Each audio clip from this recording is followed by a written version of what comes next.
Online वालों को आवाज आ रही है? Yes sir. सेल्फ इंडक्टेंस, हाँ उसका डेफिनेशन बाकी सारा चीज और प्रॉपर्टी सब नहीं लिखा है।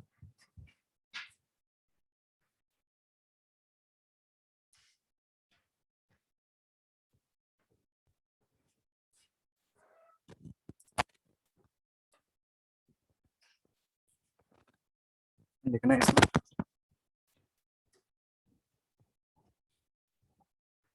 नंबर 1 पॉइंट लिखो।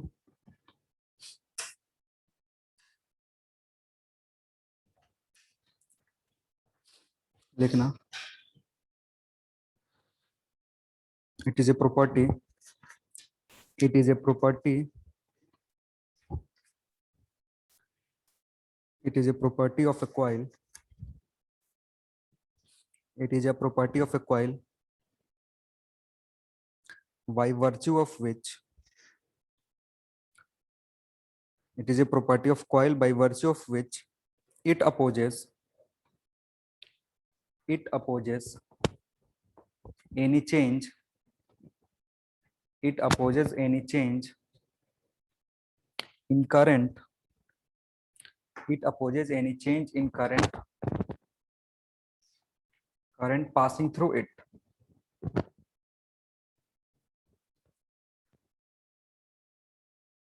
ठीक है, तो सेल्फ इंडक्टेंस का काम क्या होता है? कोई भी सेल्फ इंडक्टेंस होगा किसी कॉइल का, वो ऐसा प्रॉपर्टी है जो चेंज को अपोज करता है। जैसे करंट अगर फ्लो हो रहा है किसी भी कॉइल में,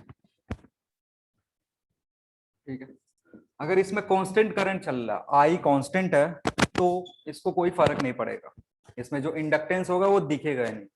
इंडक्टेंस कब दिखेगा? जब ये वैल्यू I1 से I2 हो।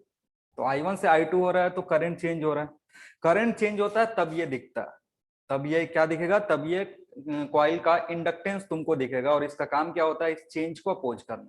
और इस चेंज को अपोज कैसे करता है? ईएमएफ जनरेट करके, ठीक है ना, जो पढ़ाए थे सेल्फ इंडक्टेंस होता है और खुद ईएमएफ जनरेट करके इस करंट के चेंज को अपोज करता है। मतलब अगर डीसी इनपुट है तुम्हारा, तो डीसी इनपुट है तो करंट कांस्टेंट होगा, डीसी इनपुट है करंट कांस्टेंट होगा, तो यानी ये इंडक्टर काम करेगा। ये इंडक्टर नहीं दिखेगा तुमको, ठीक है, इसमें जो एल है ना ये नहीं दिखेगा। ये कब दिखता है? जब करंट चेंज होगा। आ रही बात समझ में? यानी इंडक्टर कभी भी किसी भी सर्किट में तभी एक्टिव होता है जब उसमें करंट चेंज हो रहा होता है। आ रही बात समझ में? डीसी में ये काम नहीं करता है। डीसी में थोड़े इंस्टेंट के लिए काम करता है, जिस इंस्टेंट पे हम स्विच ऑन करते हैं वो देखेंगे, जब स्विच ऑन करते हैं तो क्या होता है। नेक्स्ट हेडिंग लिखना, सॉरी नेक्स्ट पॉइंट लिखना। It is also known as, it is also known as, it is also known as electrical inertia, it is also known as electrical inertia,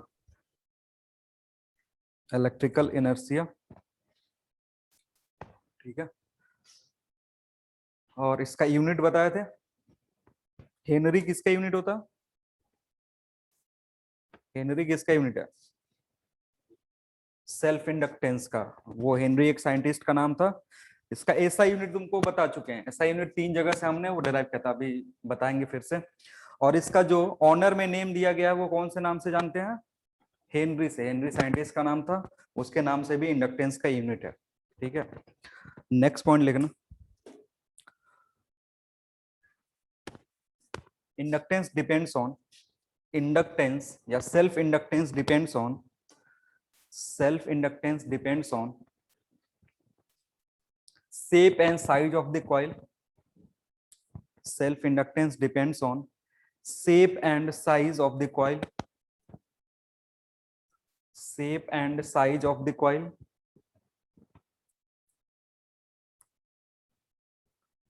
and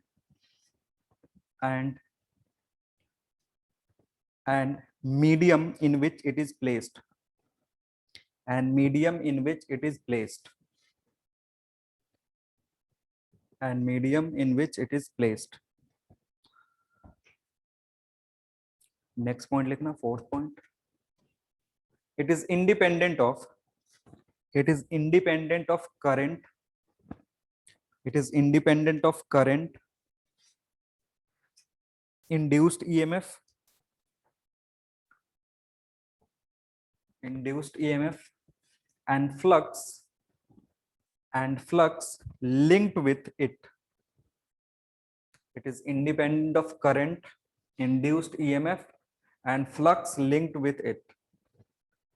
current पे depend नहीं करेगा, जो भी inductance का value होगा, self inductance का value होगा, वो ना तो करंट पे डिपेंड करता है, ना ही जो ईएमएफ आता है उस पर डिपेंड करता है, और ना ही जो फ्लक्स का वैल्यू है उस पर डिपेंड करता है।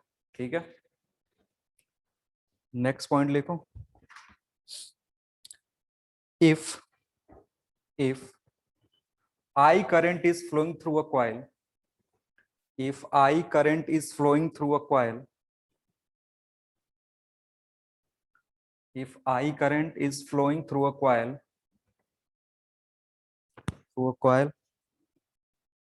having self inductance L, then magnetic energy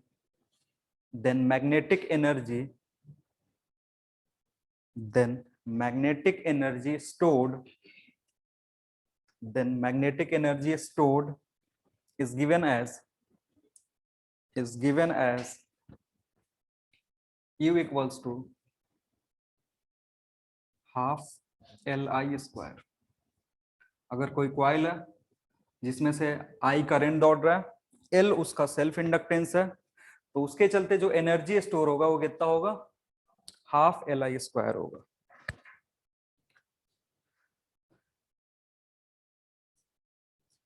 एक चीज नोट में लिख लो, this energy is stored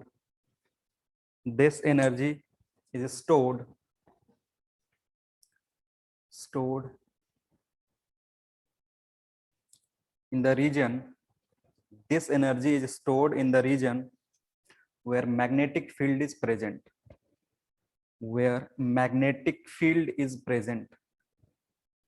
ठीक है। किसी भी कॉइल के चलते अगर उसमें से करंट दौड़ेगा तो मैग्नेटिक फील्ड प्रोड्यूस होगा, और उसी मैग्नेटिक फील्ड में ये एनर्जी स्टोर होगा। ठीक है, इसी में नोट में एक और पॉइंट लिख लो, if magnetic field at a point is B, then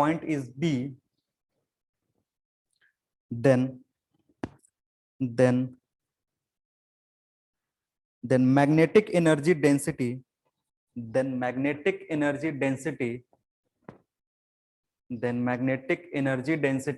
at that point is given as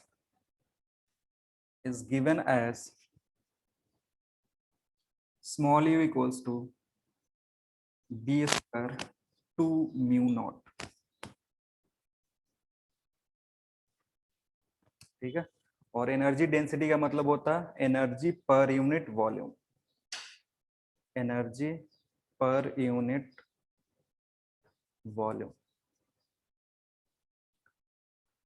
अगर किसी पॉइंट पे मैग्नेटिक फील्ड बी है तो उस पॉइंट पे जो एनर्जी डेंसिटी होगा that is given as B square divided by 2 mu naught. ठीक है, और म्यू नॉट जब एयर होगा तो म्यू नॉट यूज करेंगे, या वैक्यूम होगा तो म्यू नॉट यूज करेंगे, और अगर कोई और मीडियम दिया हुआ तो उसके लिए म्यू की वैल्यू पुट करेंगे। ठीक है, म्यू की वैल्यू उस गिवन कुछ जो भी मटेरियल होगा वो दिया रहेगा, उसको रख के सिंप्लीफाई करेंगे। तो इन दोनों में डिफरेंस क्या है ना, ये टोटल एनर्जी है, ये क्या है, ये टोटल एनर्जी बताएगा हाफ Li स्क्वायर, मतलब जहां जहां मैग्नेटिक फील्ड है उस पूरे रीजन में कितना एनर्जी स्टोर हुआ है ये बताएगा। ठीक है, और ये क्या बताएगा, ये पर यूनिट वॉल्यूम बताता है। पर यूनिट वॉल्यूम मतलब जितना भी वॉल्यूम में, जितने भी पूरे स्पेस में मैग्नेटिक फील्ड प्रोड्यूस हुआ है उसमें हम क्या करें हैं, वॉल्यूम से डिवाइड कर दिए हैं। ठीक है, वॉल्यूम से डिवाइड करने के बाद जो एनर्जी आता है उसको क्या बोलते हैं, एनर्जी डेंसिटी बोलते हैं, और ये बी के फॉर्म में लिखते हैं। ठीक है, चलो अब हमें दो कॉइल के लिए, दो ऐसे कॉइल होते हैं जिनके लिए हमें क्या करना पड़ता है, सेल्फ इंडक्टेंस का वैल्यू याद रखना होता है। तो नेक्स्ट हेडिंग लिखोगे self inductance of A solenoid.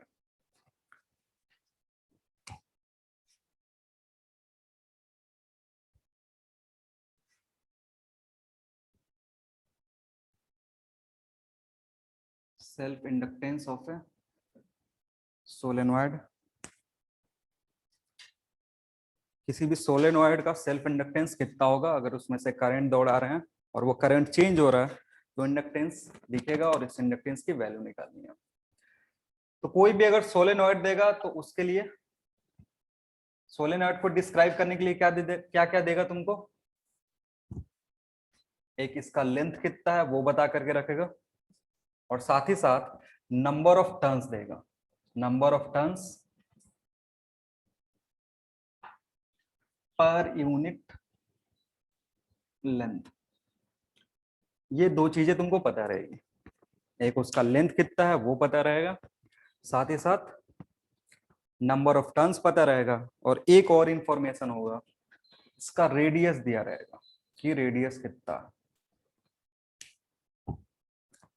मतलब किसी भी सोलेनॉइड को डिस्क्राइब करना होगा ये तीन इंफॉर्मेशन होगा कि उस सोलेनॉइड का लेंथ कितना है, उसका रेडियस कितना है और number of turns per unit length कितना है। ठीक है, तो देखो सोलेनॉइड से या किसी भी कॉइल से करंट दौड़ रहा है और वो करंट चेंज हो रहा है तो सेल्फ इंडक्टेंस दिखेगा। हमें इसकी वैल्यू कैलकुलेट करनी है। इसकी वैल्यू कैलकुलेट करने के दो मेथड होते हैं, एक एनर्जी मेथड और एक करंट मेथड। करंट मेथड में क्या होता है ना कि कोई भी अगर डिवाइस हो, कोई भी कॉइल हो, उसमें से मान लेते हैं करंट दौड़ रहा है, कुछ मान क्या लेंगे कि करंट दौड़ रहा है। तो ये जो भी कॉइल है इससे हमने मान लिया कि आई करंट जा रहा है। ठीक है, क्या मान लेंगे, आई करंट जा रहा है। हमारे पास एक इक्वेशन था phi equals to L I, याद था। ठीक है, तो अगर ये करंट दौड़ रहा है उसके चलते यहाँ पे मैग्नेटिक फील्ड प्रोड्यूस होगा और उस मैग्नेटिक फील्ड के चलते यहाँ पे एक फ्लक्स लिंक होगा और उसी को हम क्या बोलते हैं, फाई सेल्फ बोलते हैं। ठीक है, तो एक काम करते हैं कि अगर वो फाई सेल्फ हम कैलकुलेट कर ले और उसमें से आई को सेपरेट कर दे तो जो टर्म बचेगा वो क्या होगा, सेल्फ इंडक्टेंस होगा। ये जो भी कॉइल है इसमें से करंट दौड़ा करके हम इसमें फ्लक्स कितना लिंक हो रहा है वो कैलकुलेट कर लेंगे। ठीक है, और जो भी टर्म आएगा उसमें से आई को सेपरेट कर लेंगे तो जो बचा हुआ टर्म है वो क्या रिप्रेजेंट करेगा, सेल्फ इंडक्टेंस उस कॉइल का। तो हमारा सबसे पहला काम क्या है, फाई सेल्फ निकालना, और फाई सेल्फ निकालने के लिए हमें मैग्नेटिक फील्ड चाहिए। ठीक है ना, तो फाई सेल्फ अगर कैलकुलेट करोगे फ्रॉम वन टर्न, एक टर्न के लिए, एक टर्न का क्रॉस सेक्शन एरिया मान लो ए है। ठीक है ना, क्योंकि इसको ऐसे देखोगे सीधा करके तो कैसा दिखेगा, सर्कुलर दिखेगा। ये जो भी कॉइल है, जो भी सोलेनॉइड है, इसको सीधा करके देखोगे तो क्या दिखेगा, सर्कुलर दिखेगा। तो मान लो इस सर्कल का एरिया कितना है ए। तो अगर एक एक क्रॉस सेक्शन एरिया से, मतलब एक कॉइल से, एक टर्न से अगर फाई सेल्फ निकालोगे तो उसकी वैल्यू कितनी होगी, बी इंटू ए और कॉस थीटा, ये फॉर्मूला होता है। अगर यहाँ पे ध्यान दोगे तो क्रॉस सेक्शन एरिया या तो इस डायरेक्शन में हो सकता है या तो इस डायरेक्शन में होता है। इसका दो ही डायरेक्शन पॉसिबल है, या तो बाहर की तरफ या तो अंदर की तरफ, काट के ऐसे लगा है। तो या तो ऐसे पॉसिबल है या तो ऐसे भी ऐसे पॉसिबल है। अब ध्यान से देखोगे तो इसके चलते जो मैग्नेटिक फील्ड प्रोड्यूस होता है उसका भी डायरेक्शन कैसा होता है, या तो इधर की तरफ या फिर इधर की तरफ। ये अंदर की बात कर रहे हैं, अंदर में जो मैग्नेटिक फील्ड प्रोड्यूस होगा उसका डायरेक्शन या तो इधर होगा या फिर इधर होगा, depending upon the direction of current. तो हमें यहां से पता चलेगा कि या तो एंगल 0 हो सकता है या फिर 180 हो सकता है। तो जब cos 0 या cos 180 हो तो कितना होता है, 1। तो ये 1 हो जाएगा। यानी एक टर्न से अगर मैग्नेटिक फ्लक्स निकालोगे तो B इंटू ए होगा, और B का वैल्यू इनसाइड के लिए तुम जानते हो, इनसाइड में B का वैल्यू कितना होता है, म्यू नॉट एन आई, और मल्टीप्लाई करोगे तो बाहर क्या आएगा, ए आएगा। ए क्या है, क्रॉस सेक्शन एरिया। तो देखो एक टर्न से तुमने निकाल लिया, एक टर्न से फ्लक्स जो लिंक हुआ वो तुमने कैलकुलेट कर लिया, लेकिन यहाँ पे कितने टोटल टर्न्स है, n इंटू एल है। टोटल नंबर ऑफ टर्न्स कितने हैं, स्मॉल n इंटू एल। तो अगर टोटल फ्लक्स निकालोगे, टोटल फाई सेल्फ, तो टोटल फाई सेल्फ कितना हो जाएगा, capital N into mu naught N I into A, और कैपिटल N की जगह पे क्या रखोगे, स्मॉल n इंटू एल। अगर इसमें इसमें इससे मल्टीप्लाई कर दोगे तो वो टोटल नंबर ऑफ टर्न्स दे देगा। तो अगर यहाँ पुट करोगे तो this will be n into L, फिर म्यू नॉट एन, ए को अंदर ले रहे हैं, आई को कॉमन कर ले रहे हैं बाहर, इतना आएगा। यानी यहां से जो 5 सेल्फ आया, यहां से जो 5 सेल्फ आया, total 5 self, that will B how much, mu naught N square और ए एल इंटू आई। अब इन दोनों इक्वेशन को कंपेयर कर सकते हो, इस इक्वेशन को और इस इक्वेशन को क्या करोगे, कंपेयर करोगे, और कंपेयर करने से आई को छोड़ करके जो भी टर्म इधर बच रहा है वही क्या रिप्रेजेंट कर रहा है, सेल्फ इंडक्टेंस रिप्रेजेंट कर रहा है सोलेनॉइड का।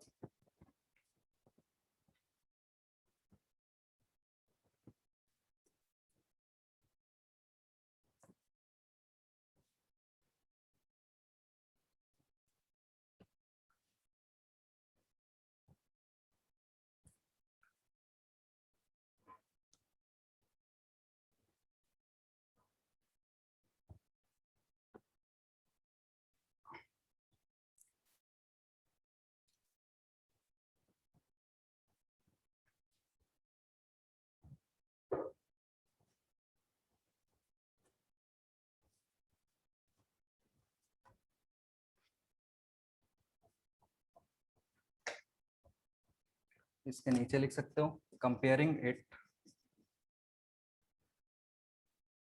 With 5 self is equal to Li, we have L is equal to mu naught n square A into L।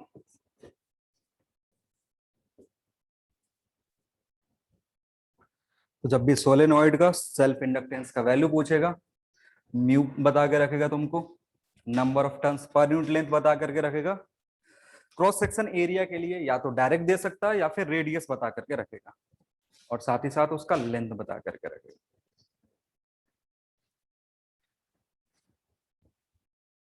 आ रहा है समझ में क्या बोल रहे हैं?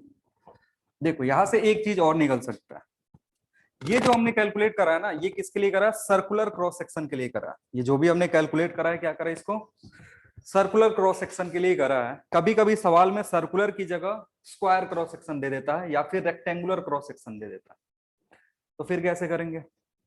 अगर स्क्वायर और रेक्टेंगुलर क्रॉस सेक्शन दे दिया या फिर ट्राइंगुलर क्रॉस सेक्शन दे दिया, बोल दिया कि जो सोलेनॉइड है वो तुम्हारा सर्कुलर नहीं है, रेक्टेंगुलर, स्क्वायर या फिर ट्राइंगुलर है, तो फिर इसको कैसे सॉल्व करोगे? हाँ, क्रॉस सेक्शन एरिया का जो भी वैल्यू होगा वो क्या करोगे, यहाँ पुट करोगे। तो ये याद करने से बढ़िया है ना, एक हम टर्म याद करते हैं, सेल्फ इंडक्टेंस, नोट में लिख सकते हो, self inductance per unit volume.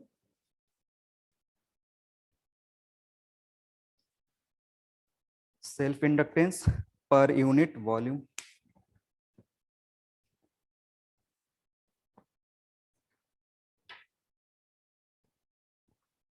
इसको स्मॉल एल से कैलकुलेट कर रहे हैं, मतलब capital L divided by volume. तो ये हो जाता है म्यू नॉट एन स्क्वायर, क्योंकि ये जो टर्म है cross section area into length, ये क्या रिप्रेजेंट कर रहा है, ये वॉल्यूम रिप्रेजेंट कर रहा है। तो अगर ये वॉल्यूम रिप्रेजेंट कर रहा है तो उसको हटा करके डिवाइड करोगे, वॉल्यूम वॉल्यूम कट जाएगा, बचेगा क्या, म्यू नॉट एन स्क्वायर। तो अब इससे कोई भी क्रॉस सेक्शन दिया हुआ, कैसा भी क्रॉस सेक्शन दिया हो, तुमको करना क्या, ये टर्म कॉमन है, तुमको वॉल्यूम निकालना है उसका। अगर ट्रायंगुलर दिया हुआ है, रेक्टेंगुलर दिया हुआ है, स्क्वायर दिया, कुछ भी दिया, सर्कुलर दिया हुआ है, सीधे क्या करेंगे, वॉल्यूम निकाल करके इस टर्म से मल्टीप्लाई कर देंगे, तो टोटल सेल्फ इंडक्टेंस दे देगा। क्लियर है? और ये जो हमने लिखाया था कि सेल्फ इंडक्टेंस किस पे डिपेंड करता है, अब ध्यान से देखो, जो भी सेल्फ इंडक्टेंस है वो किस पे डिपेंड कर रहा है, म्यू नॉट पे। और म्यू नॉट किसके चलते आता है, मीडियम के चलते है। अगर यहाँ पे कुछ और होता, आयरन अगर फिल कर देंगे हम सोलेनोइड के अंदर, जैसे सोलेनोइड के अंदर हम आयरन रखेंगे, तो ये म्यू की जगह क्या हो जाएगा, म्यू नॉट की जगह क्या हो जाएगा, म्यू ऑफ आयरन। आ रही बात समझ में? नेक्स्ट चीज बोले थे कि साइज पे डिपेंड करेगा, ठीक है। तो साइज अगर बढ़ रहा है तो लेंथ में भी बढ़ सकता है या फिर रेडियस में भी बढ़ सकता है। आ रही बात समझ में? तो जो भी इंडक्टेंस है वो मीडियम पे और शेप और साइज पे डिपेंड करेगा। तो शेप एंड साइज पे डिपेंड कर रहा है, वो यहाँ से रिप्रेजेंट कर रहा है। मीडियम पे कैसे डिपेंड कर रहा है, यहाँ से रिप्रेजेंट कर रहा है। ठीक है, करंट इसमें कहीं दिख रहा है? करंट नहीं दिख रहा है। बच्चों को लगता है ना कि सर ऐसे है, phi is equal to L into I है, तो यहाँ से सोच लेते हैं L is equal to phi by I. और ऑप्शन में जब दिया रहता है कि करंट पे डिपेंड करता है कि नहीं सेल्फ इंडक्टेंस, तो फिर क्या बोलते हैं? डिपेंड करता है, नहीं करता है। जैसे वो इक्वेशन था ना, Q इक्वल्स टू CV। ये जो C होता है ये किसका प्रॉपर्टी होता है? कंडक्टर का प्रॉपर्टी है, लेकिन जो उस पे चार्ज पुट करते हैं पोटेंशियल होता है, उस पे डिपेंड नहीं करता है। शेप एंड साइज पे डिपेंड करता है, एक्सटर्नल मीडियम पे डिपेंड करता है। सिमिलर केस इसके साथ भी है। ये एल जो है ये प्रॉपर्टी किसका है? कॉइल का। उसमें से करंट कितना दौड़ रहा है, उसके चलते फ्लक्स कितना आ रहा है, उससे फर्क नहीं पड़ेगा, क्योंकि करंट जब इंक्रीज करोगे ना तो फाई भी बढ़ जाएगा। तो ये रेशियो हमेशा मेंटेन रहता है, इसलिए ये करंट और फ्लक्स पे डिपेंड नहीं करता है, और साथ ही साथ इंड्यूस्ड ईएमएफ है उस पर भी डिपेंड नहीं करता है। बस डिपेंड करेगा शेप एंड साइज पे, ध्यान रखना, और उसको जो मीडियम में, जिस मीडियम में रखोगे उस पर डिपेंड करेगा। चलो नेक्स्ट हेडिंग लिखो, सेल्फ इंडक्टेंस।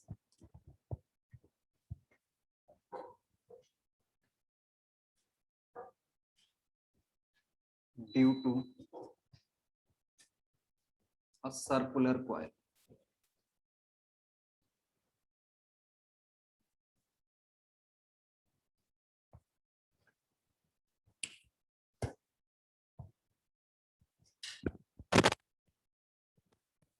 अगर सर्कुलर कॉइल दिया हुआ है, सर्कुलर कॉइल कहने का मतलब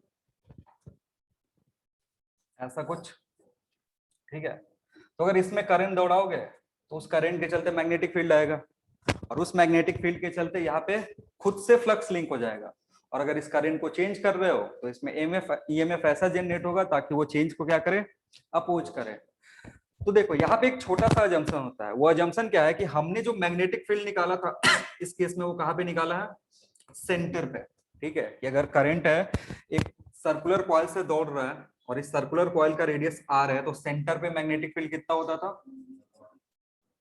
म्यू नॉट आई बाई 2। पाई नहीं होता है, आर होता है। कॉइल के केस में नीचे पाई नहीं होता है, ठीक है ना? कितना होगा?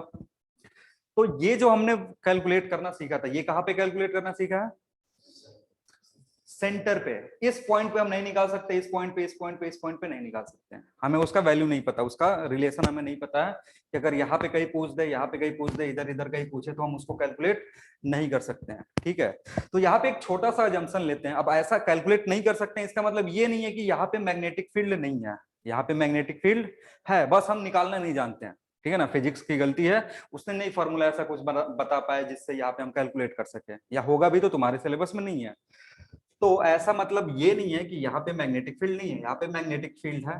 तो उस मैग्नेटिक फील्ड के लिए हम छोटा सा एक असम्पशन लेते हैं कि इस पूरे क्रॉस सेक्शन एरिया में मैग्नेटिक फील्ड वही है जो सेंटर पे। ये करेक्ट नहीं है, मतलब 100% करेक्ट नहीं है, लेकिन हम ये अजम्पशन लेके चलते हैं, क्योंकि कॉइल जनरली जो सवाल में दिया रहेगा वो बता के रखे कॉइल इज वेरी स्मॉल। मतलब कॉइल अगर बहुत ही छोटा हो जाए तो इस पॉइंट पे अगर बी निकालते हो तो ऑलमोस्ट वो हर पॉइंट पे क्या होगा? सेम होगा। तो अजम्पशन लेते हैं कि ये जो मैग्नेटिक फील्ड आ रहा है दिस इज कांस्टेंट। ये अजम्पशन है, constant at each and every point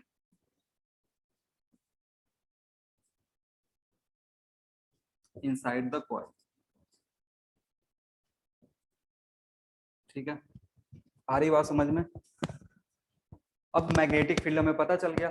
अगर मैग्नेटिक फील्ड तुम्हें पता चल गया तो इसके चलते जो फ्लक्स है वो कैलकुलेट कर सकते हो। कितना होगा flux? Flux linked with one turn, with one turn. पहले एक चीज और समझ लो, यह जो कॉइल है ना इसको मानना है ये एन टर्न्स का कॉइल है। कितना टर्न्स है? एन टर्न्स है। मतलब एक बार घुमा हुआ नहीं है, ऐसे बहुत सारे कॉइल है, गोल गोल घुमा करके कितना टर्न्स रखा हुआ है? एन टर्न्स घुमाया गया। तो बी का जो वैल्यू होगा वो म्यू नॉट आई 2 आर में बाहर क्या करेंगे? n से मल्टीप्लाई कर देंगे। अगर एक टर्न दिया रहता है तो एक टर्न के लिए हम क्या यूज करते हैं, mu naught I by two R. जैसे ही नंबर ऑफ टर्न्स n कर देता है, नंबर ऑफ टर्न्स ये टोटल नंबर ऑफ टर्न्स है, यहाँ पे कोई लेंथ में इंक्रीज या फिर रेडियस में इंक्रीज नहीं होता, वो हाइपोथेटिकली हम क्या करते हैं, n टर्न्स ऐसे कॉइल को घुमा करके रखते हैं। तो जब यहाँ पे b कैलकुलेट करोगे तो b will be what, mu naught N I. इसका ध्यान रखेंगे कि अगर नंबर ऑफ टर्न्स 1 दिया हुआ है तो mu naught I by 2r use करेंगे। जब नंबर ऑफ टर्न्स n दिया हुआ है, कैपिटल N दिया हुआ है, तो b इक्वल्स हो जाएगा mu naught N I by 2r। और ये सेंटर पे है, लेकिन हमारा अजम्पशन क्या है कि हर जगह हम इसको क्या मान रहे हैं, कांस्टेंट मान रहे हैं। तो अगर एक टर्न से फ्लक्स निकालोगे, एक टर्न से फ्लक्स कितना होगा, d इंटू ए। तो b हर जगह हमने सेम माना है। क्रॉस सेक्शन एरिया इसका कितना हो जाएगा, क्रॉस सेक्शन एरिया कितना होगा, पाई आर स्क्वायर। और साथ ही साथ जो एरिया वेक्टर है और बी वेक्टर है उसमें एंगल क्या क्या पॉसिबल हो सकता है, या तो 180 या फिर 0। क्योंकि अगर इसके चलते करंट अगर ऐसे एंटी क्लॉकवाइज डायरेक्शन में जा रहा है तो थंब किधर आ रहा है, बाहर की तरफ, यानी मैग्नेटिक फील्ड इसके लिए किधर है, बाहर की तरफ। तो एरिया वेक्टर दो ही पॉसिबल है, या तो बाहर की तरफ या तो अंदर की तरफ। एक केस में या तो 0 होगा या फिर 180 होगा, और दोनों केस में कॉस की वैल्यू कितना लेंगे, मैग्नीट्यूड देखोगे तो 1 आएगा। तो यानी जो भी तुम्हारा एक टर्न से होगा that will be into A, B का वैल्यू पुट करेंगे mu naught N I divided by 2r। Area कितना रखोगे, पाई आर स्क्वायर। ये एक टर्न से था, लेकिन तुम्हारे पास टोटल नंबर ऑफ टर्न्स कितना है, n है। तो सो फ्लक्स थ्रू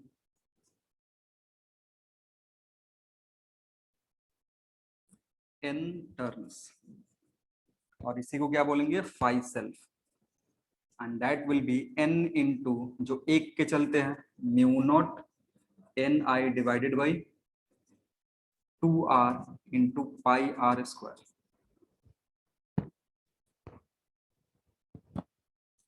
पहले एक टर्न से निकालते हैं, फिर टोटल नंबर ऑफ टर्न से निकालते हैं, और इसको कंपेयर किससे करोगे, इसको कंपेयर करते हैं phi self is equal to L I से। पहले इसको थोड़ा सा और सिंप्लीफाई कर लो, सिंप्लीफाई करके आई को कॉमन कर लो, तो ये होगा म्यू नॉट एन स्क्वायर, पाई बचेगा, एक आर बचेगा डिवाइडेड बाई 2 इंटू आई। ये फाई सेल्फ है तुम्हारा। नेक्स्ट काम होता है comparing it with phi self is equal to Li. We have L is equal to mu naught pi n square r divided by 2.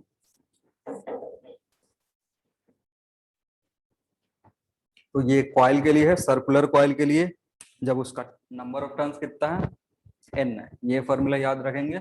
Solenoid के लिए पिछले वाला डेरिवेशन था।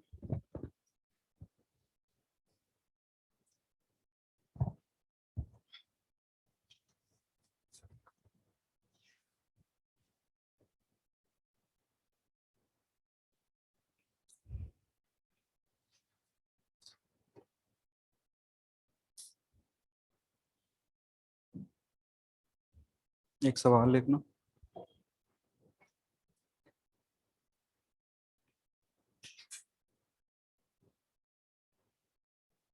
a conducting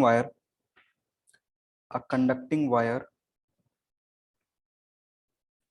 is bent to form a circular coil. A conducting wire is bent to form a circular coil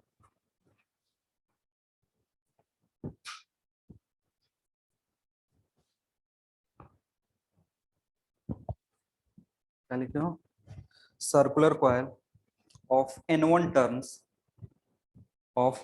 turns gives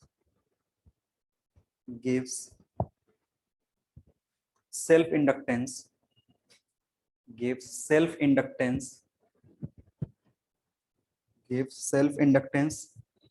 as L1 comma if same wire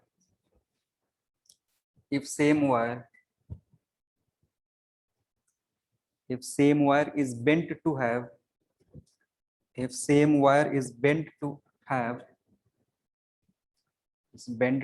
n2 turns, self inductance becomes L2. It's bent to have n2 turns, self inductance becomes L2. Then find ratio of self inductances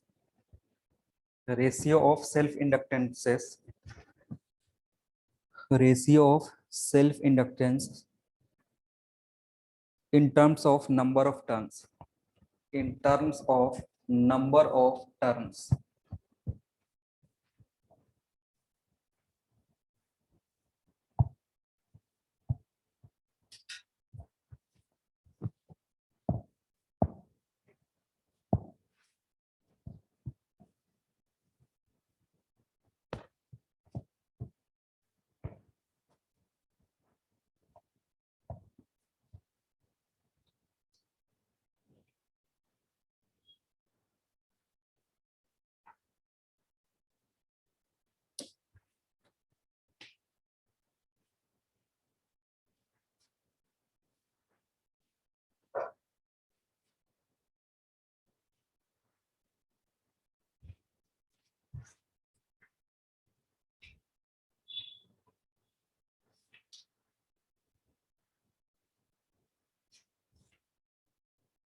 कितना है n1 by n2.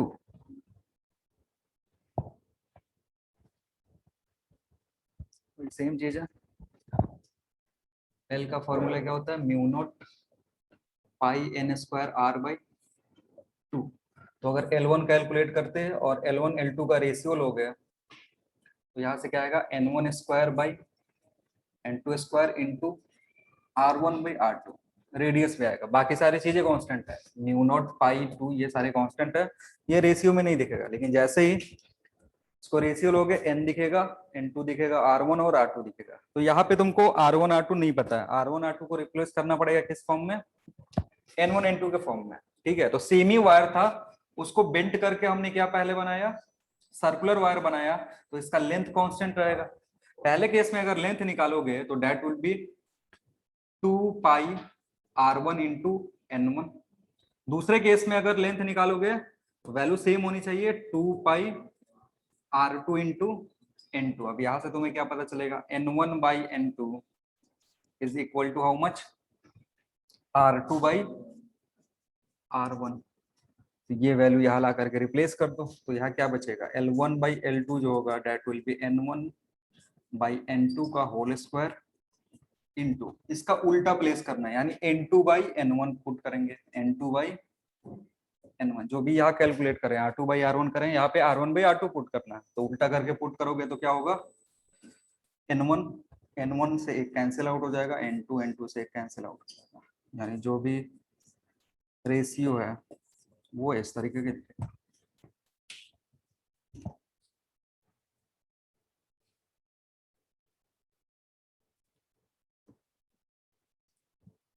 हो गया.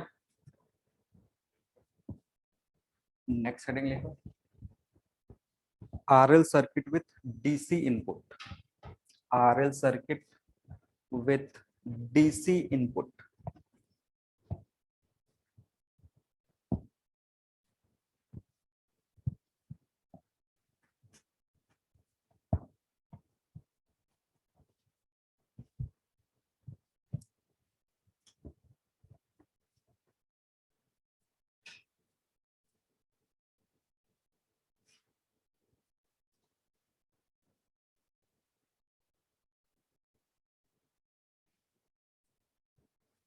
अभी मैंने बोला कि जो RL circuit है, जो सेल्फ इंडक्टेंस है, वो डीसी इनपुट पे इनएक्टिव हो जाता है।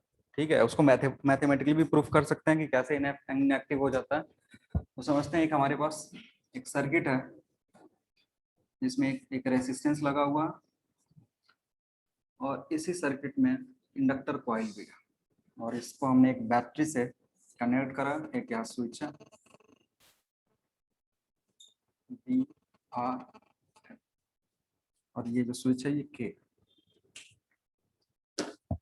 समझना अभी क्या हो रहा है ना, अभी इसमें कोई करंट नहीं दौड़ रहा। जो भी सर्किट है, स्विच ओपन है, तो इसमें कोई करंट है नहीं है। मतलब इस सर्किट से अभी आई की वैल्यू कितनी है, 0 है। जैसे ही स्विच ओपन है तो आई की वैल्यू कितनी होगी, 0 होगी। जैसे ही इसको ऑन करोगे, इस स्विच को जैसे ही ऑन करोगे, इस सर्किट में करंट फ्लो होना शुरू हो जाएगा। करंट फ्लो होगा तो करंट 0 से चेंज होगा कुछ वैल्यू पे। आ रही बात समझ में? पहले कितना था, 0 था, अभी कितना हो जाएगा, जैसे ही ऑन करोगे तो कुछ वैल्यू आ जाएगी। तो 0 से आई यानी करंट क्या हो रहा है, चेंज हो रहा है। मतलब जैसे ही हमने स्विच ऑन करा उस इंस्टेंट पे करंट क्या हो रहा है, चेंज हो रहा है। और करंट जब चेंज होता है तो कौन सा दिखता है, सर्किट में जो इंडक्टेंस है वो एक्टिव हो जाएगा। ठीक है ना। और एक्टिव होगा, वो किस तरीके से एक्टिव होता है, खुद ईएमएफ जनरेट करता है, खुद ईएमएफ इंड्यूस करता है, और कुछ देर बाद ये गायब हो जाता है। एक पैरेलल मतलब एक वायर की तरह काम करने लगेगा जब कुछ टाइम दे दोगे तो वही देखते हैं कितना टाइम देना होता है, या फिर जो भी चेंज हो रहा है उसके चलते क्या होगा। लिखना, ये ड्रॉ कर लो पहले। सेम है जैसे आरसी सर्किट पढ़े थे वैसे ही आरएल सर्किट होता है। और आरसी सर्किट भी स्विच ऑन करने के कुछ देर बाद तक काम करता है, माइक्रो सेकेंड मिली सेकेंड तक। वैसे ही ये भी सर्किट जो है आरएल सर्किट माइक्रो मिली सेकेंड के लिए काम करता है। फिर उसके बाद एल सर्किट से गायब हो जाता है, नॉर्मल ये रेसिस्टिव सर्किट बन जाता है।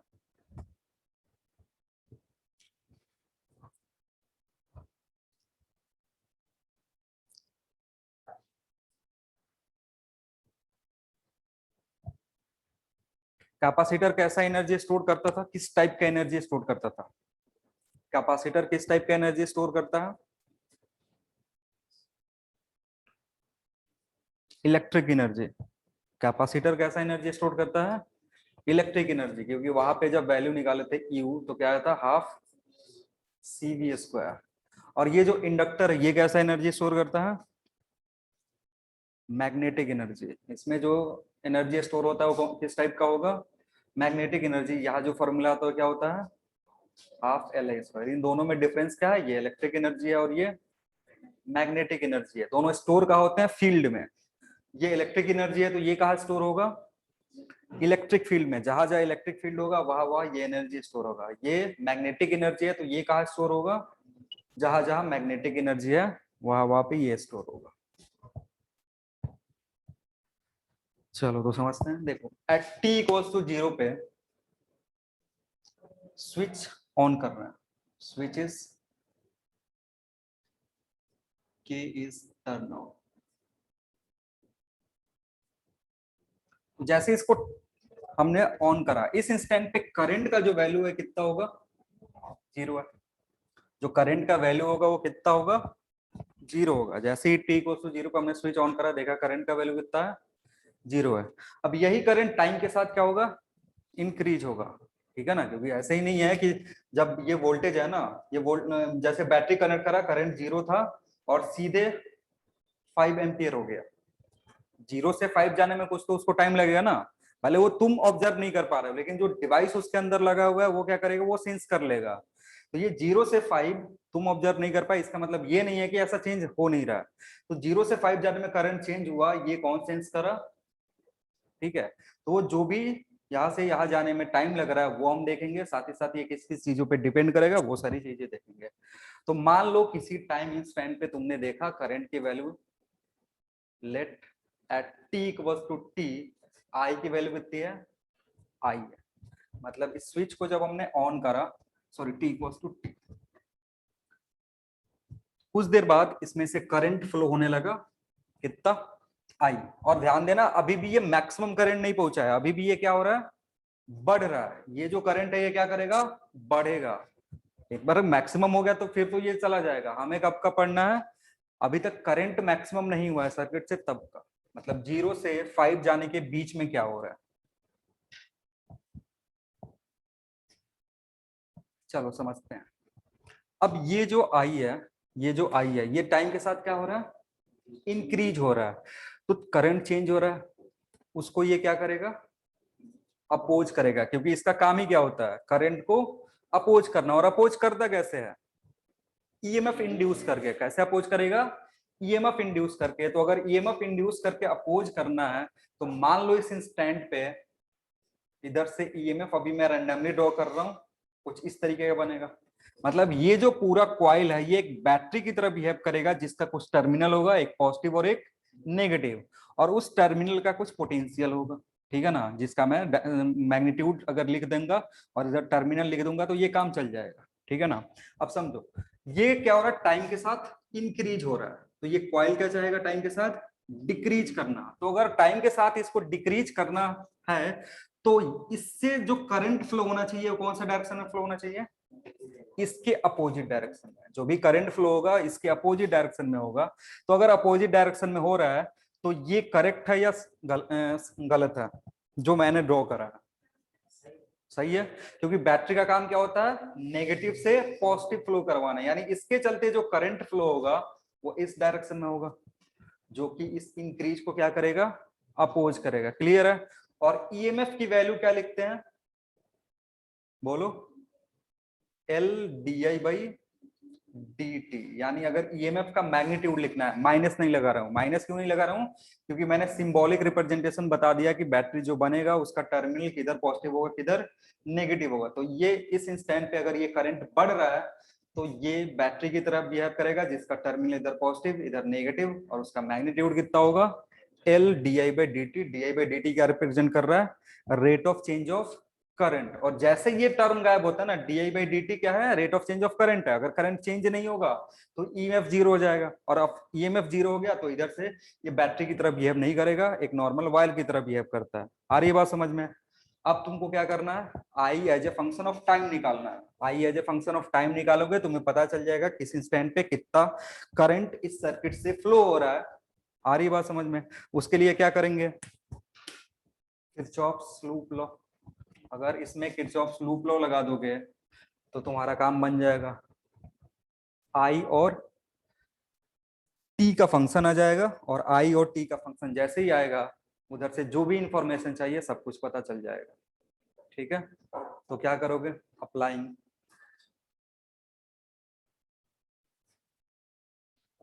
KVL in the loop, in the given loop. KVL apply करेंगे ए से बी सी डी और फिर ए पे वापस आएंगे। तो अगर ए से चलना शुरू करोगे, ए से चलना शुरू करोगे तो क्या मिलेगा, बैटरी।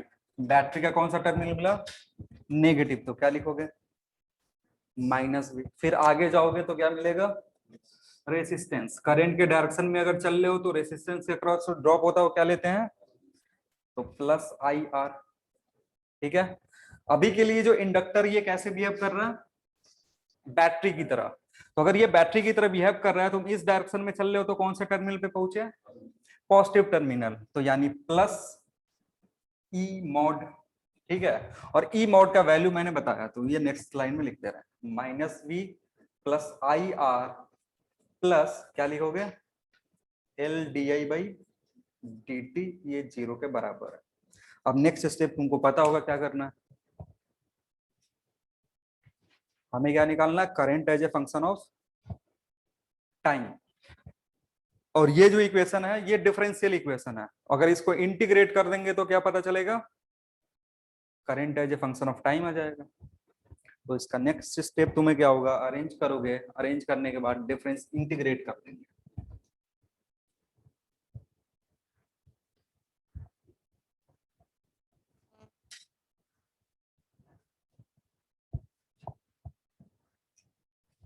ऑनलाइन वाले सब सो गए हैं क्या, आवाज आ रही है तुम लोग को, यस यस।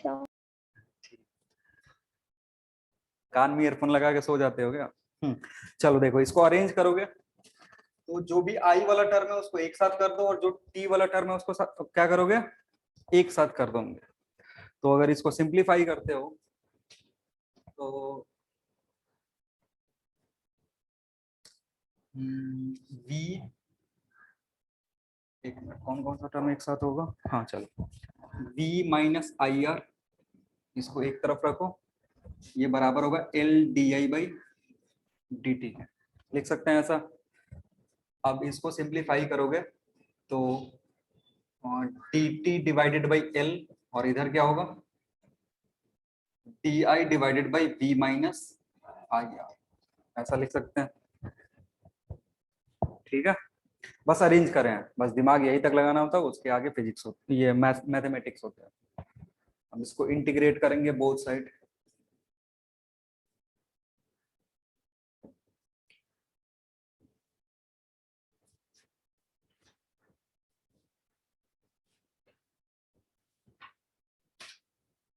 प्रॉपर लिमिट मतलब जो भी हमारा कंडीशन हमने माना है वो पुट करके सिंप्लीफाई करेंगे।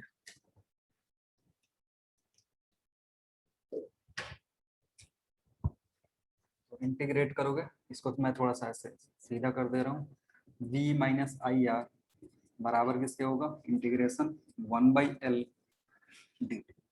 अगर l कांस्टेंट है, अगर कोई शेप एंड साइज में चेंज नहीं हो रहा तो इंडक्टेंस कॉमन रहता है, ठीक है, कांस्टेंट रहता है, उसको इंटीग्रेशन के बाहर कर सकते हो। चलो इसको इंटीग्रेट करोगे कहां से कहां तक, जीरो से लेकर के आई तक, क्योंकि जब हमने स्विच ऑन करा था उस इंस्टेंट पे हमने करंट कितना माना है, जीरो माना है, क्या जीरो ही होगा, और टी की वैल्यू कितनी है, जीरो है।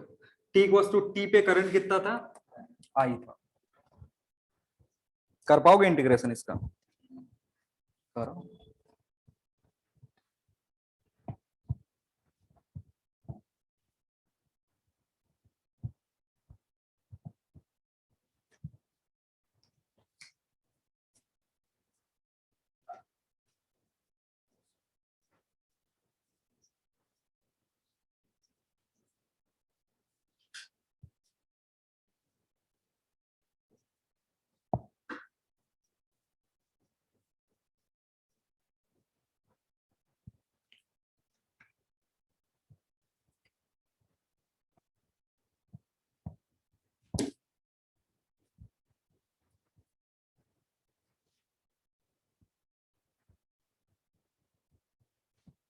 ये इंटीग्रेशन तुम्हारा, इसमें वैल्यू पुट करो, अगर वैल्यू पुट करोगे इस आर को उधर ले जा सकते हो, तो ये हो जाएगा v minus I R divided by v बराबर minus R by L into T.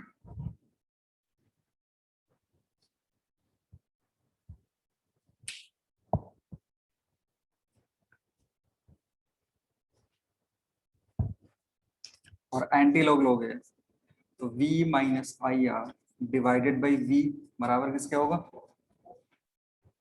e to the power minus R T by L के बराबर।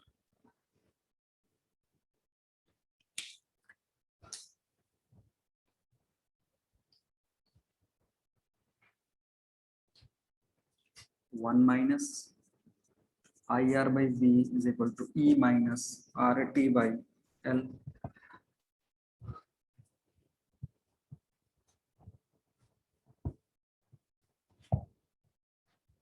फाइनल रिलेशन जो आएगा that will be I equals to V by are one minus E to the power minus R T by L. ये तुम्हारा final equation है जिस जो बता रहा है current as a function of time. Approximately same है जो हमने पढ़ा था किसमें, आरसी सर्किट में, ठीक है ना, लगभग उसी तरीके का है ये। जैसे ये चीज पता चल जाता है, हम जो भी पता नहीं सर्किट लिए हम बता सकते हैं। और इसको जब चेंज करते हो थोड़ा सा तो v बाई आर, या अभी इसको आई मैक्स कर सकते हो, आई मैक्स या आई नॉट भी लिखते हैं कहीं कहीं किसी किसी बुक में, e to the power minus t by tau, ठीक है। और यहाँ पे वेयर आई मैक्स की वैल्यू कितनी है, वी बाई आर, क्योंकि सर्किट में इससे ज्यादा करंट नहीं हो सकता। और टाउ के क्या है यहाँ पे, टाउ एल बाई आर है, आर बाई एल या L by R, L by R. और इसको क्या बोलते हैं, टाइम कांस्टेंट बोलते हैं। इसको क्या बोलोगे, टाइम कांस्टेंट, क्योंकि इसका जो यूनिट है वो टाइम के टर्म में आता है, इसलिए इसको टाइम कांस्टेंट भी बोलते हैं।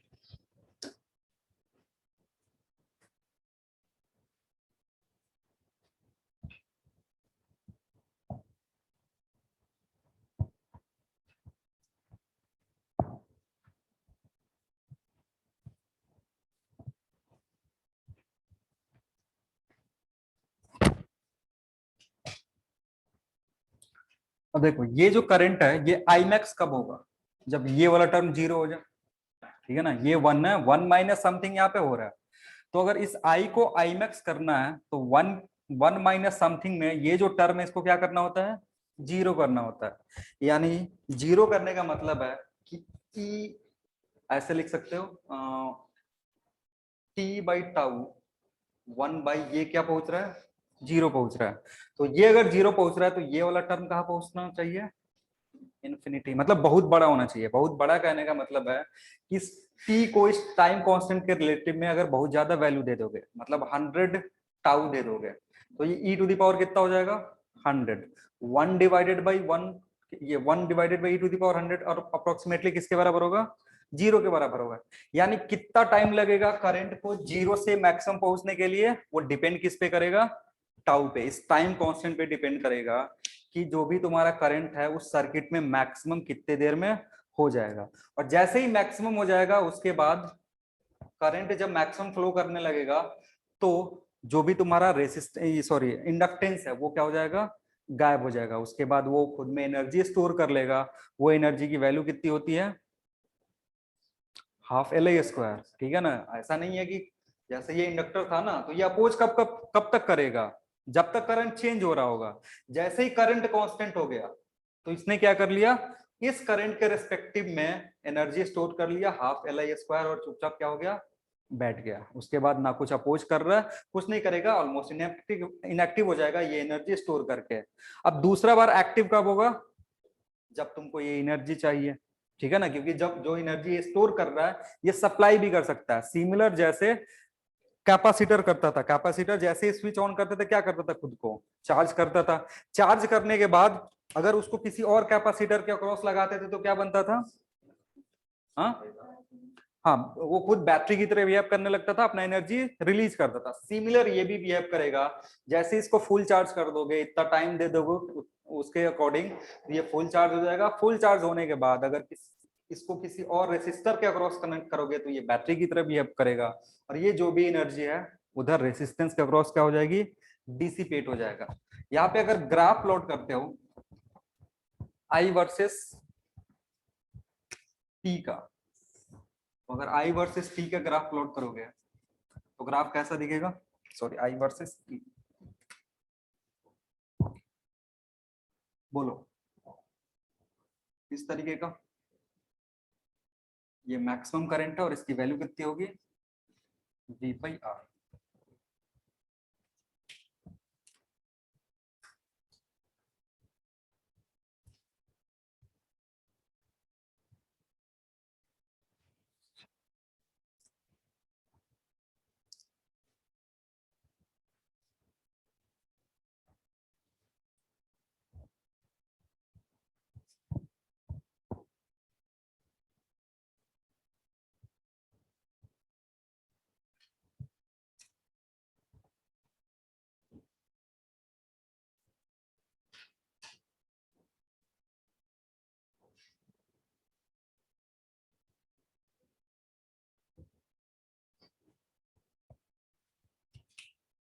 अगर तुमको यहां से कैलकुलेट करना है कि इंड्यूस्ड ईएमएफ कितना होगा किसी किसी इंस्टेंट पे, जो इंडक्टेंस ईएमएफ इंड्यूस कर रहा है उसकी वैल्यू कितनी होगी, कैलकुलेट कर पाओगे। Induced EMF as a function of time.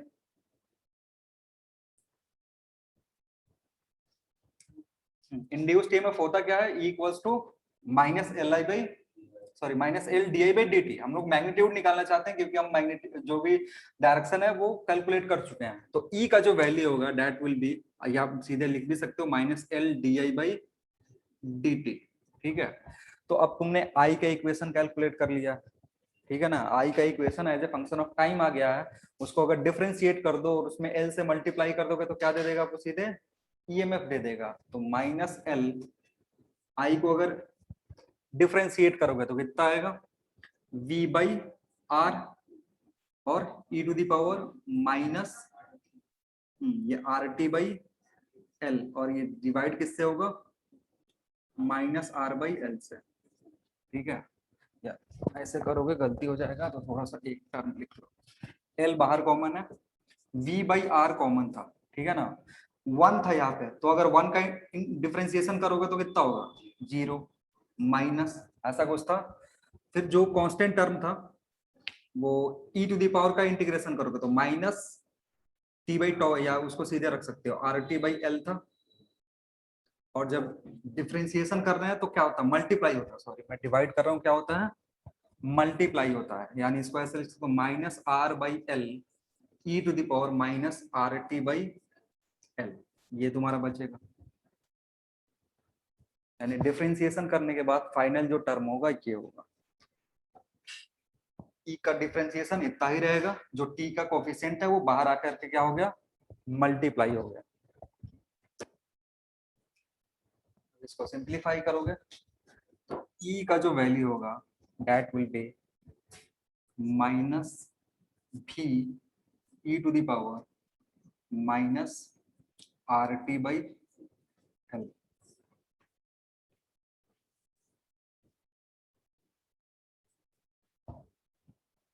Minus बस डायरेक्शन रिप्रेजेंट कर रहा है, माइनस के चलते परेशान नहीं होना। और माइनस एक तरीके से तुमको बताएगा, अभी अभी इसका भी सिग्निफिकेंट तुमको बता देना है कि माइनस यहाँ पे क्या रिप्रेजेंट करता है।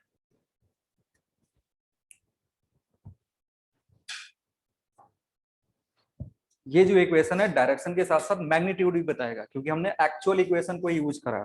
ठीक है, अब समझो, अगर t इक्वल्स टू जीरो है, आ रही बात समझ में, t equals to zero put करोगे तो e का वैल्यू कितना हो जाएगा, ये पूरा जो टर्म ये कितना हो जाएगा, अरे e का वैल्यू, t का वैल्यू जीरो है तो ये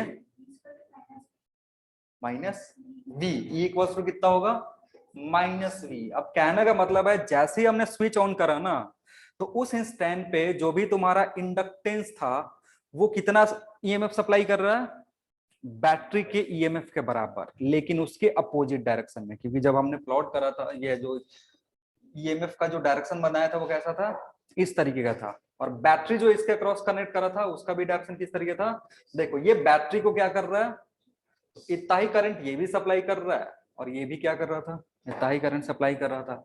तो ये दोनों एक दूसरे को क्या कर रहे थे, नलीफाई करके जीरो कर दे रहे थे। तो ये जो इक्वेशन जब डायरेक्टली ऐसे पुट करोगे ना, तो ये डायरेक्शन के साथ साथ क्या बता देगा, मैग्नीट्यूड भी बता देगा। टी इक्वल्स टू जीरो पे E equals to minus V आने का मतलब है कि जैसे करंट बैटरी सप्लाई कर रहा है उसके अपोजिट डायरेक्शन में क्या सप्लाई कर रहा है, इंडक्टर भी करंट सप्लाई कर रहा है। आगे बात समझ में। अब देखो, अब टाइम अगर इंफिनिटी हो जाए, टी क्या हो जाए, इंफिनिटी हो जाए, तो ये वाला टर्म क्या हो जाएगा, जीरो। मतलब टाइम अगर बहुत ज्यादा देर तक दे दोगे तो ये वाला टर्म कितना हो जाएगा, जीरो। यानी ईएमएफ कितना हो गया, जीरो हो गया। अब रिजल्ट यहाँ पे क्या है, रिजल्ट देखोगे कि जब टी जीरो था तो आई की वैल्यू कितनी थी, जीरो। मॉड ई कितना था, भी के बराबर था। मॉड ई कहने का मतलब बस मैग्नीट्यूड। अगर टी इक्वल्स टू इनफाइनाइट कर रहे हैं तो आई कितना हो जा रहा है, आई मैक्सिमम। और ईएमएफ कितना हो जा रहा है, इंड्यूस्ड ईएमएफ जीरो। मतलब जैसे ही करंट मैक्सिमम दौड़ने लगता है ईएमएफ जीरो हो जाता है। यानी इंडक्टर कैसे बिहेव करने लगता है, इंडक्टर बिहेव करने लगता है एक वायर की तरह जिसका रेसिस्टेंस कितना है, जीरो। और इस कंडीशन को बोलते हैं स्टेडी स्टेट। इसको क्या बोलेंगे, स्टेडी स्टेट बोलते हैं।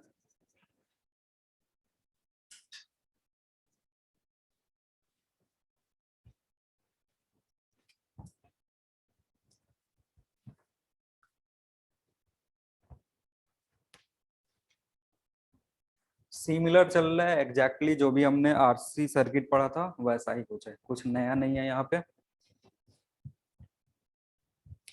एक और टाइम का वैल्यू हम याद रखते हैं, टी इक्वल्स टू टाउ पे। टी इक्वल्स टू टाउ पे तुम खुद बता दोगे कि टी इक्वल्स टू टाउ पे क्या होगा। एक टाइम कांस्टेंट में कोई भी प्रोसेस कितना परसेंट कंप्लीट होता है? एक टाइम कांस्टेंट में कोई भी प्रोसेस कितना परसेंट कंप्लीट होता है? 0.63 मतलब 63%। तो यानी आई जो होगा उसकी वैल्यू कितनी होगी? 0.63 ऑफ आई मैक्स। जो ई होगा वो कितना होगा? 0.37, क्योंकि वोल्टेज क्या हो रहा है? डिक्रीज हो रहा है, और डिक्रीज हो रहा है 63% से डिक्रीज हुआ, तो बचा कितना? 0.37 वी। ये तीन वैल्यू याद रखना होता है कोई भी आरसी सर्किट हो, आरएल सर्किट हो। उसके लिए हमें कौन कौन सी वैल्यू याद रखना है? टी इक्वल टू 0 पे करंट क्या था, वोल्टेज क्या था। वहां पे हम चार्ज कैलकुलेट करते हैं क्योंकि वहां पे चार्ज स्टोर होता है। यहाँ पे क्या कैलकुलेट कर रहे हैं? ईएमएफ कैलकुलेट कर रहे हैं क्योंकि यहाँ ईएमएफ प्रोड्यूस होता है। टी गोस टू इन्फिनिटी पे करंट मैक्सिमम हो जाता है, ये जीरो हो जाता है, और इस कंडीशन को स्टेडी स्टेट बोलते हैं। टी इक्वल्स टू टाउ मतलब वन टाइम कांस्टेंट में कितना करंट होगा सर्किट में? 63% ऑफ मैक्सिमम।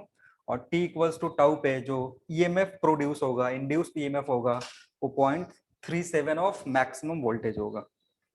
और नेक्स्ट अगर ग्राफ प्लॉट करोगे ई वर्सेस टी का, तो ग्राफ कैसा आएगा? Exponentially decreasing. ग्राफ क्या होगा? एक्सपोनेंशियली डिक्रीज करेगा। मैक्सिमम जो था वो किसके बराबर होगा? बी के बराबर होगा।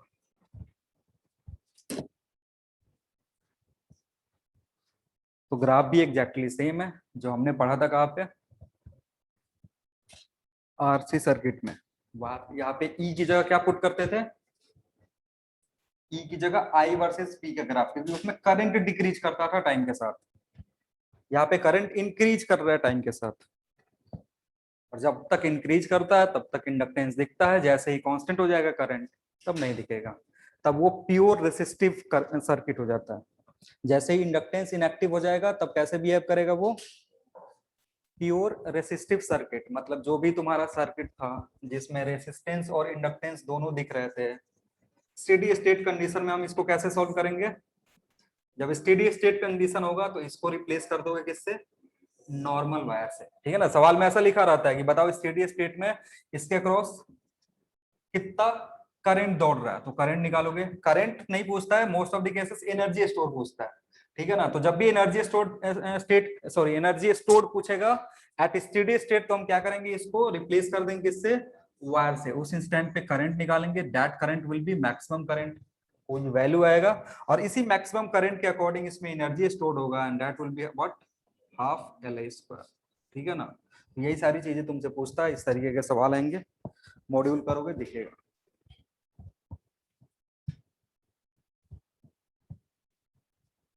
जब कैपेसिटर में स्टेडी स्टेट होता है तो क्या करते हैं? कैपेसिटर को क्या करते थे? अगर कैपेसिटर लगा रहता था और कैपेसिटर में जब स्टेडी स्टेट आता है तो क्या करते हो? ये फुल्ली चार्ज हो जाता है, और जैसे ही कैपेसिटर फुल्ली चार्ज होगा ये सर्किट कैसा हो जाएगा? ओपन सर्किट हो जाएगा। मतलब इधर से करंट क्या होगा? जीरो। जस्ट उसका उल्टा है। इस केस में क्या होता है?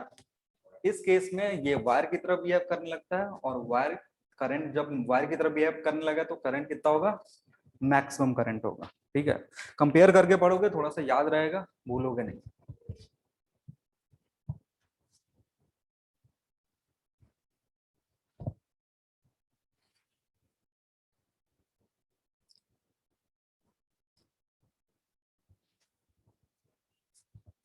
लिखना, नोट में लिखो।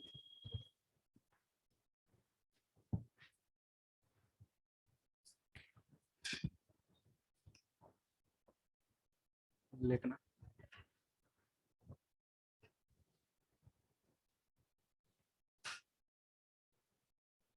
या नोट से पहले एक सवाल लिखो, सवाल के टर्म में कैलकुलेट करना।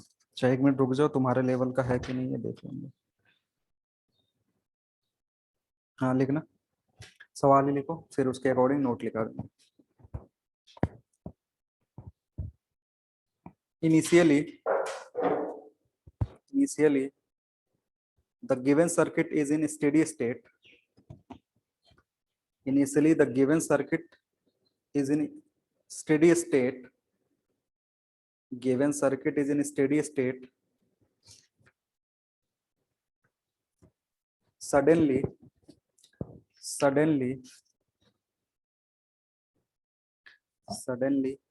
inductance of the circuit,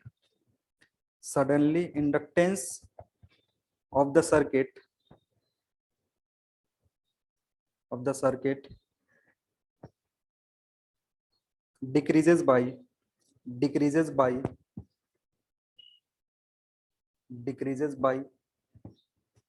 10 times,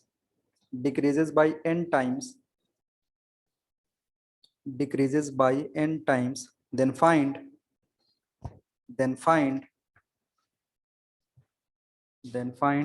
ratio of current,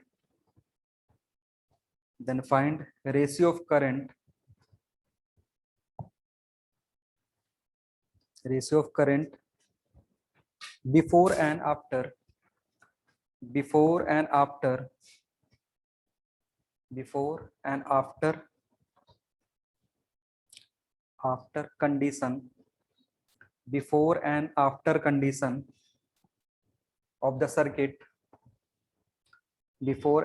condition of the circuit, at steady state.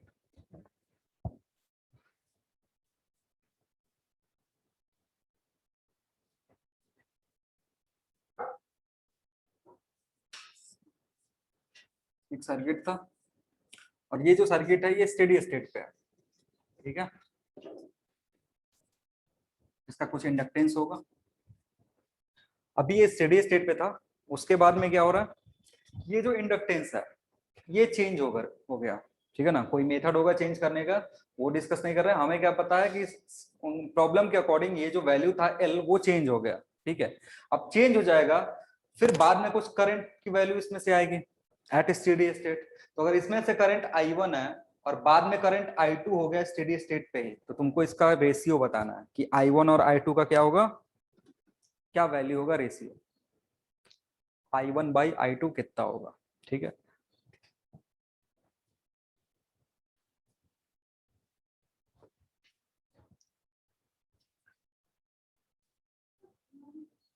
क्या हो जाएगा 1:1, क्यों?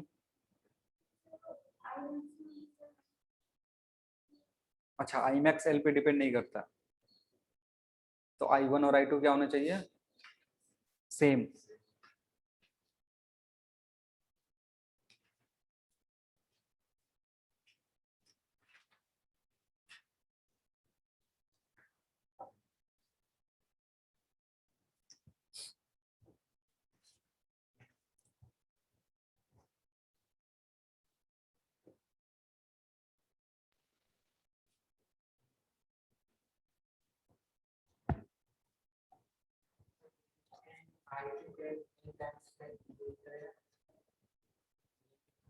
चलो देखो समझते हैं। देखो ये जो सर्किट है पहले L1 था, मान लो पहले क्या है L1 है, बाद में चेंज होकर के यही कितना हो गया, L2 हो गया। तो पहले जब हम इक्वेशन लिख रहे थे ना, तो हम इक्वेशन किसके अकॉर्डिंग लिख रहे थे, L1 के इक्वेशन अकॉर्डिंग अगर इक्वेशन लिखोगे तो V minus V plus IR और प्लस L1 di/dt लिखोगे, ठीक है। और ये 0 के बराबर होगा। दूसरा जब इक्वेशन लिखोगे तो minus V plus IR plus L2 di/dt लिखोगे, ठीक है। इतना चीज क्लियर है। अब यहां से इसको सिंप्लीफाई कर देखो तो L1 और L2 अगर अलग अलग वैल्यू है इस क्वेश्चन के अकॉर्डिंग, अगर इसको L मान लो, ठीक है, तो नेक्स्ट में क्या बोल रहा है, decrease by n times. Decrease by n times का मतलब है कि L2 का वैल्यू कितना होगा, L बाई n या फिर L बाई n प्लस 1, इसमें से कौन सा होगा। डिक्रीज बाई कितना से डिक्रीज कर रहा है, हाँ टू नहीं कर रहा है, डिक्रीज 2 नहीं कर रहा है, डिक्रीज कितना बाई कर रहा है। तो उसके अकॉर्डिंग सोचेंगे, मतलब यहाँ के कहने का मतलब है ना कि L2 minus L1 divided by L1 किसके बराबर है, n% के बराबर है, ऐसा कुछ दे रहा है। तो यहाँ से हम क्या कैलकुलेट करेंगे, L2 कैलकुलेट करोगे। तो अगर L2 कैलकुलेट करोगे तो दिस विल बी, एक बार सिंप्लीफाई करोगे तो ये L2/L1 -1 n के बराबर। सो L2/L1 कितना होगा, n+1 के बराबर। डिक्रीज कर रहा है तो डिक्रीज वाले टर्म में लिख सकते हो। तो L2/L1 कितना होगा, n1, सॉरी इधर कर लो, n+1 इंटू L। ठीक है, तो ये मैंने जो कैलकुलेट करा ये किसके लिए कैलकुलेट, इंक्रीज करा है। ये किसके लिए कैलकुलेट कर दिया मैंने, इंक्रीज के चलते। तो जब डिक्रीज के चलते कैलकुलेट करोगे तो ये वाला टर्म नीचे डिवाइड हो जाएगा। तो जब डिक्रीज के चलते करोगे तो जब इस इक्वेशन को सिंप्लीफाई करोगे तो इधर L और इधर L/n+1 आएगा। ठीक है, और जब इसको इंटीग्रेट करके फाइनल टर्म में पहुंचोगे ना, तो जो करंट का इक्वेशन आएगा उसमें ये टर्म दिखेगा जब दूसरी बार कैलकुलेट करोगे। तो आ रही बात समझ में, ये जो भी कांस्टेंट टर्म था ये बाहर आ जाएगा, और बाहर आएगा तो ये करंट को क्या करेगा, इफेक्ट करेगा। अब ऐसा नहीं है कि मैक्सिमम करंट जो है ना, मैक्सिमम करंट अगर इस पे डिपेंड नहीं कर रहा है, डायरेक्टली इक्वेशन से नहीं दिख रहा है, तो इसका मतलब ये नहीं है कि अगर इसको इंक्रीज और डिक्रीज करोगे तो जो मैक्सिमम करंट है वो चेंज नहीं होगा। क्योंकि हमने प्रोसेस, जब यहाँ से इस प्रोसेस को फॉलो कर रहे हैं तो पता चल रहा है n+1 क्या है, इस इक्वेशन में दिख रहा है। ठीक है, अभी इस इक्वेशन को सिंप्लीफाई करोगे तो n+1 इधर का ही दिखेगा। ठीक है, और जब ऐसा इक्वेशन में दिख रहा है तो वो जो मैक्सिमम करंट है उसको क्या करना चाहिए, इफेक्ट कर रहा है।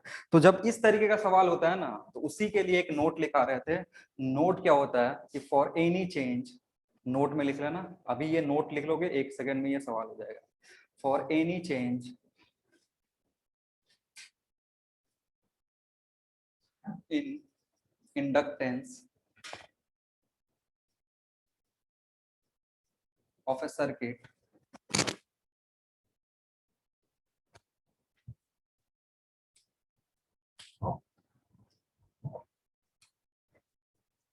phi before change is equal to phi after change।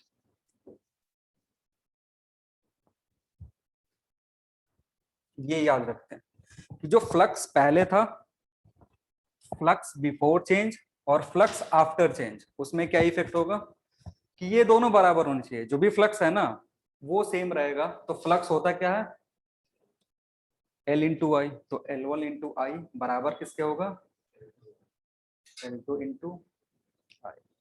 यानी ये इक्वेशन यूज करेंगे जब इस तरीके का कुछ सवाल दिया है। तो जब भी चेंज होगा तो ये सोच के रखेंगे।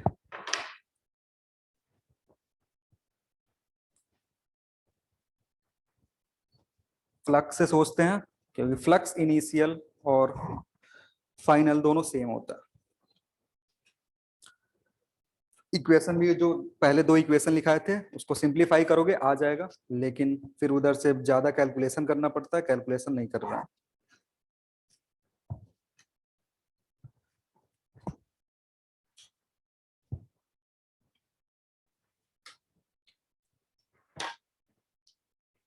चलो तो आज की क्लास में इतना ही रखते हैं, कल स्टार्ट करेंगे म्यूचुअल इंडक्टेंस, शायद खत्म ही हो। चलो thank you everyone, next class में मिलते हैं।